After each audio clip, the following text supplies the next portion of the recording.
નમસ્કાર વિદ્યાર્થી મિત્રો, આજે આપણે ફરી શારીરિક શિક્ષણનો પાઠ 5માં ભાગ 2 માટે મળીએ. આ ધોરણ 10માં શારીરિક શિક્ષણ રાખનાર તમામ વિદ્યાર્થીઓને આઈજી દેસાઈ શાળા પરિવારથી આવકારું છું. આજે આપણે ભાગ 2 પ્રકરણ 5નો ભાગ 2 ચલાવીશું. તમે ભાગ 1ની અંદર જોઈ ગયા કે ચેપી રોગ, ચેપ કોને કહેવાય, ચેપના માધ્યમો કયા રીતે કઈ રીતે આપણને ચેપ લાગુ પડી શકે, આ બધી વસ્તુ આપણે ચર્ચા કરી. આજે આપણે ભાગ 2ની અંદર આગળ ચાલીએ તો પર્યાવરણથી ચેપી રોગના ફેલાવા અને નિયંત્રણની ભૂમિકા વિશે આજે આપણે ચર્ચા કરીશું. પરંતુ એ પહેલાં આપણે ચેપ વિશેની જે ચર્ચાઓ કરી એનો તમને ખ્યાલ આવી ગયો છે. એના પ્રશ્નો આપ્યા હતા, એ પ્રશ્નો પણ તમે એના ઉત્તરો લખ્યા હશે. હવે પર્યાવરણલક્ષી આજની વાત છે, તો એ પ્રત્યે એની લેક્ચર આજે આપણે સાંભળીએ તો તમામ વિદ્યાર્થીઓ એ લેક્ચર ખૂબ શાંતિથી સાંભળે અને એનો અભ્યાસ કરે. વિદ્યાર્થી મિત્રો, પર્યાવરણથી ચેપી રોગના ફેલાવા અને નિયંત્રણની ભૂમિકા, એટલે પર્યાવરણથી ચેપ ફેલાય પણ છે. આજનું આપણું જે ટોપિક છે પહેલો, પર્યાવરણથી ચેપી રોગના ફેલાવા અને નિયંત્રણની ભૂમિકા. એટલે પર્યાવરણથી ચેપ ફેલાય પણ છે અને પર્યાવરણથી ચેપ નિયંત્રણ પણ આવી શકે. તો આ બંનેમાં પર્યાવરણની ભૂમિકા શું છે એને વિશેની આજની આપણે ચર્ચા કરવાની છે. તો પર્યાવરણથી ચેપ કઈ રીતે ફેલાય,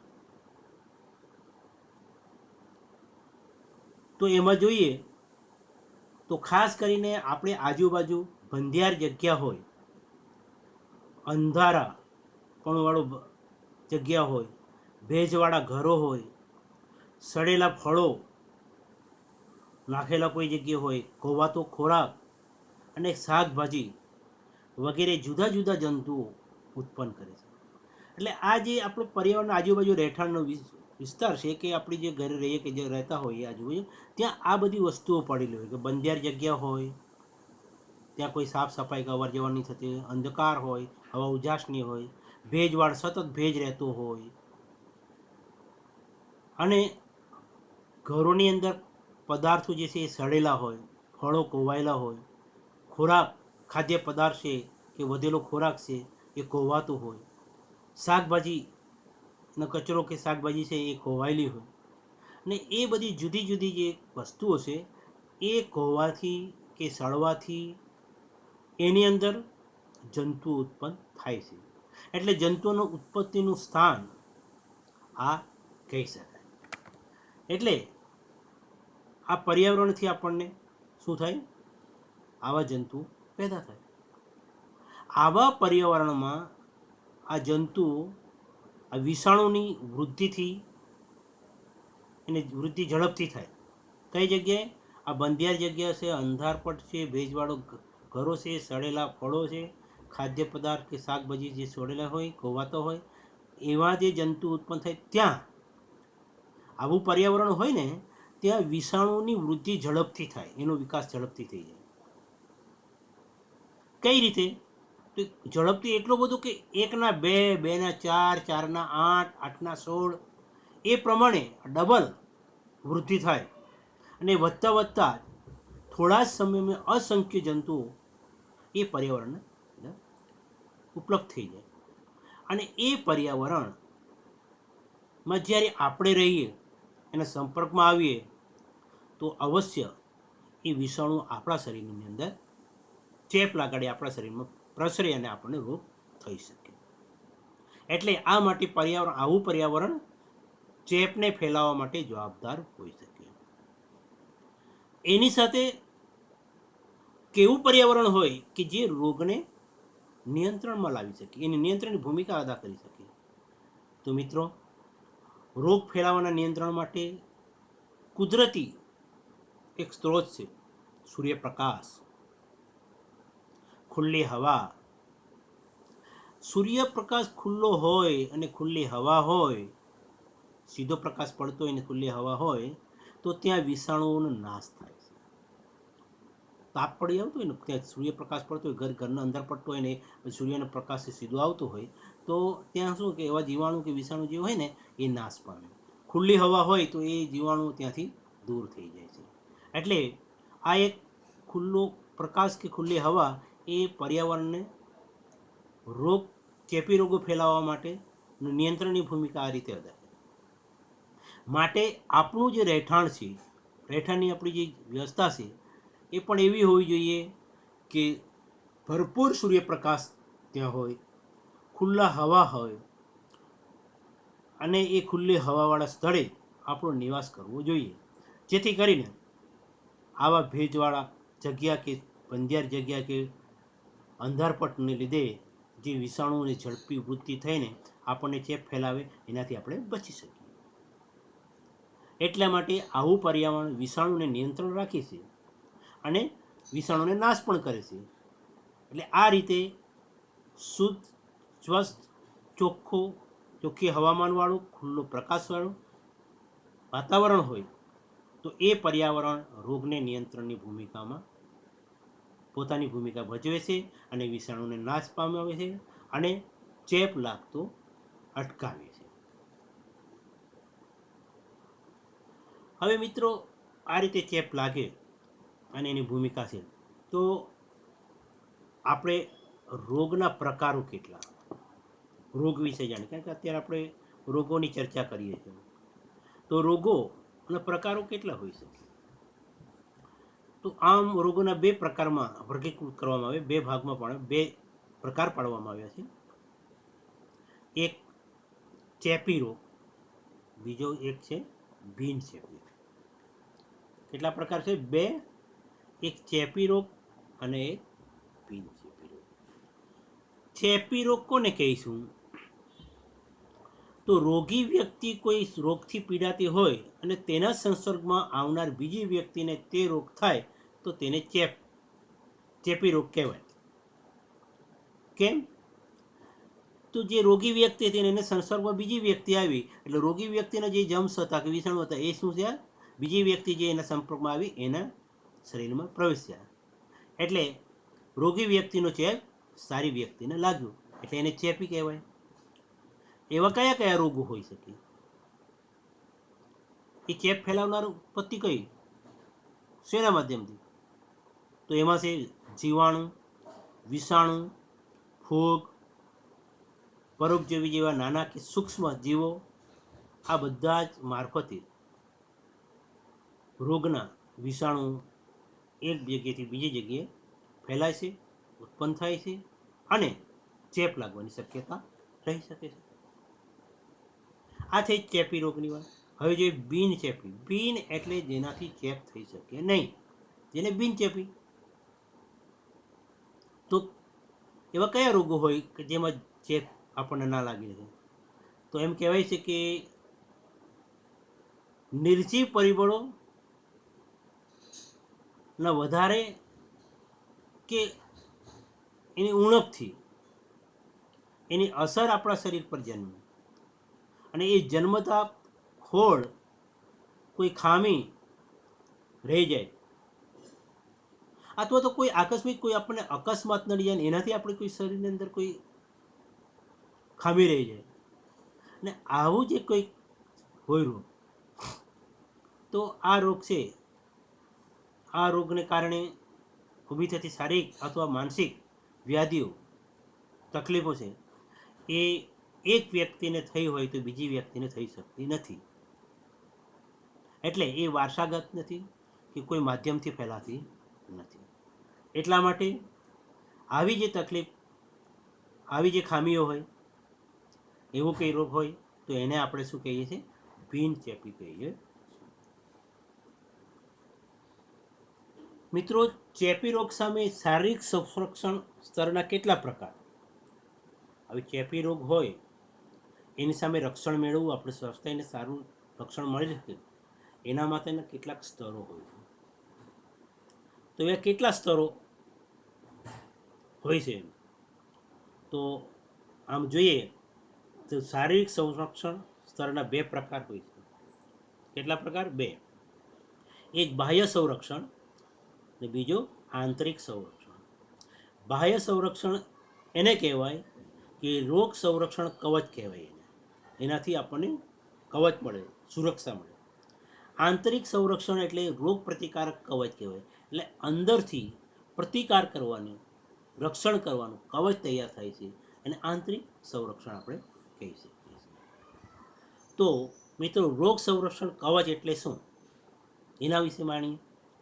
સામાન્ય રીતે મોટા ભાગના ચેપી રોગો પાણી, ખોરાક, હવા, માખી, કીટકો જે વાહકો દ્વારા થાય.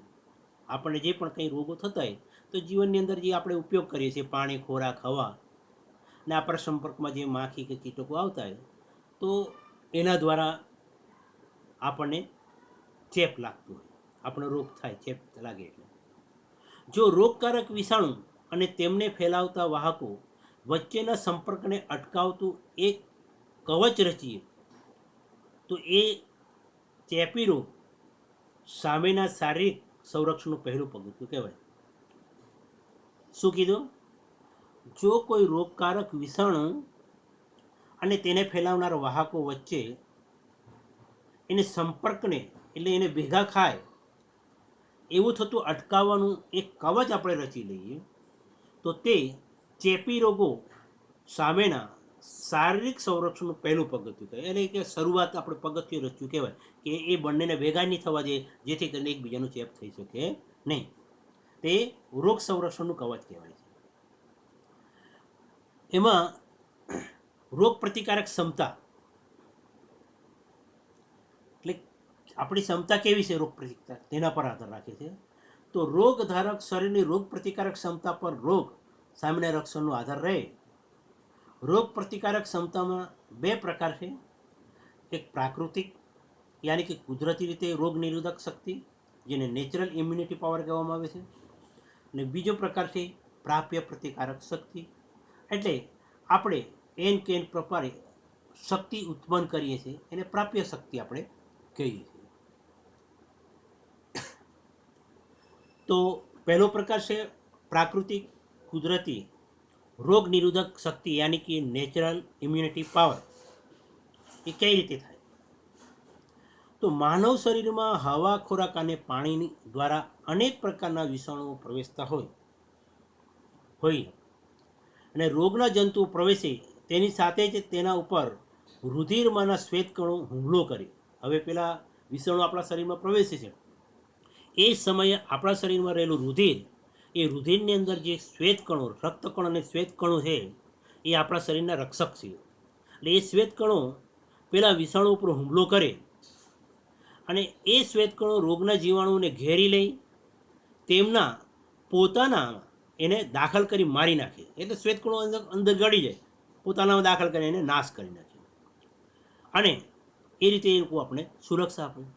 એટલે આપણા રુધિરના રોગના વિષાણુઓ પેદા કરેલી વિષના મારફત તમને પ્રતિવિષ ઉત્પન્ન કરે છે અને આ રીતે શ્વેતકણો તેમજ પ્રતિવિષને લીધે શરીરમાંના રોગના જંતુઓ નાશ થાય, તેથી આપણને રોગ થતો નથી. કેમ કે એ જે રુધિરમાં શ્વેતકણો છે એ વિષાણુઓને શું કરે છે? નાશ કરી નાખે, મારી નાખે છે. અને એક પ્રકારની આપણામાં શક્તિ કેવી? પ્રતિવિષ ઉત્પન્ન કરે. એ પ્રતિવિષ શ્વેતકણોને કારણે ઉત્પન્ન થાય છે જેને કારણે શરીરમાં રોગના જંતુ નાશ થાય, તેથી આપણને રોગ કોઈ પણ પ્રકારનો હોય એ થતો અટકી શકે. આપણા શરીરમાં કોઈ રોગ પ્રવેશી શકે નહીં. હવે રોગ સામે ઝૂઝવવાની જે શક્તિ છે આવી એને કુદરતી પ્રતિકાર શક્તિ કહેવામાં આવે. કુદરતી રીતે આવી રીતે આપણને મળી છે. આપણે શરીરની અંદર આ રુધિર છે, લોહીની અંદર આવા તત્વો છે, રક્તકણ, શ્વેતકણ, એનાથી આમ કુદરતી રીતે મળે છે. એટલે એને નેચરલ ઇમ્યુનિટી પાવર કહેવામાં આવે છે. આમ તો આપણે આ જે શ્વેતકણો છે એ એમ કહેવાય છે કે આપણા શરીરના સૈનિકો કહેવાય છે, સુરક્ષક સૈનિકો કહેવાય. સરહદ પર સૈનિકો જે રીતે દુશ્મનનું રક્ષણ કરવા માટે સજાગ રહી કામ કરતા હોય, તેમ આપણા શરીરની અંદર પણ આવા રોગોના જંશો, દુશ્મનરૂપી રોગના જંશો ના આવે, અંદર આવી જાય તો એને કઈ રીતે નાશ કરવો, એનું કામ કોણ કરે છે? સુરક્ષાનું શ્વેતકણો કરતા હોય. હવે આપણે વાત કરીએ પ્રાપ્ય પ્રતિકાર શક્તિ, એટલે શક્તિ ઉત્પન્ન કરવી. આપણે મિત્રો જોયું, એક જમાનામાં શીતળા નામનો રોગ છે, એનું હાહાકાર મચી ગયો હતો. ભયંકર રોગ.